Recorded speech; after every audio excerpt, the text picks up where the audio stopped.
ऋषी मार्कंडेय यांनी मृत्यूवर विजय मिळवला होता.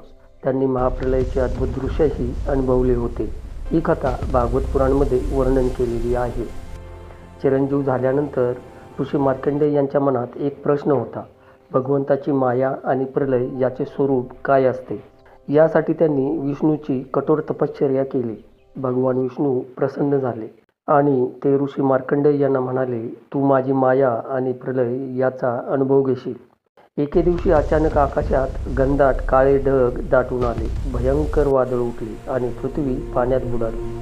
चारही दिशांना फक्त अथांग जलच होते. सूर्य, चंद्र, तारे सर्व अदृश्य झाले.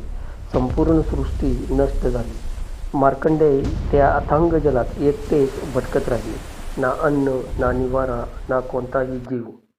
अचानक त्यांनी पाहिले, एक विशाल वटवृक्षाचे पान पाण्यावर तरंगत आहे. त्या पानावर एक दिव्य बालक झोपले आहे. ते आपल्या पायाचा अंगठा चोखत आहे. ते बालक अत्यंत तेजस्वी दिसत होते. ऋषी आश्चर्यचकित होऊन त्याच्या जवळ गेले. तेवढ्यात त्या बालकाने खोल श्वास घेतला आणि ऋषी मार्कंडेय त्याच्या शरीरात गेले. त्या बालकाच्या शरीरात संपूर्ण ब्रह्मांड, पर्वत, नद्या, आकाश आणि स्वतःचा आश्रमही ऋषी मार्कंडेय यांनी पाहिला. जेव्हा त्या बालकाने श्वास सोडला तेव्हा मार्कंडेय पुन्हा बाहेर आले. तेव्हा त्यांना समजले की हे बालक म्हणजे स्वयंभू विष्णू आहेत. भगवान विष्णू प्रकट झाले आणि ते ऋषी मार्कंडेय यांना म्हणाले, हीच माझी माया आहे. सृष्टी निर्माण होते, नष्ट होते, पण मी शाश्वत आहे. आता ऋषी मार्कंडेय यांना ब्रह्मज्ञान प्राप्त झाले होते. संसार नश्वर आहे, ईश्वर शाश्वत आहे.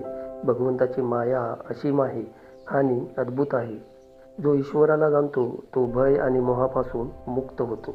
याचा प्रत्यय ऋषी मार्कंडेय यांना आला होता.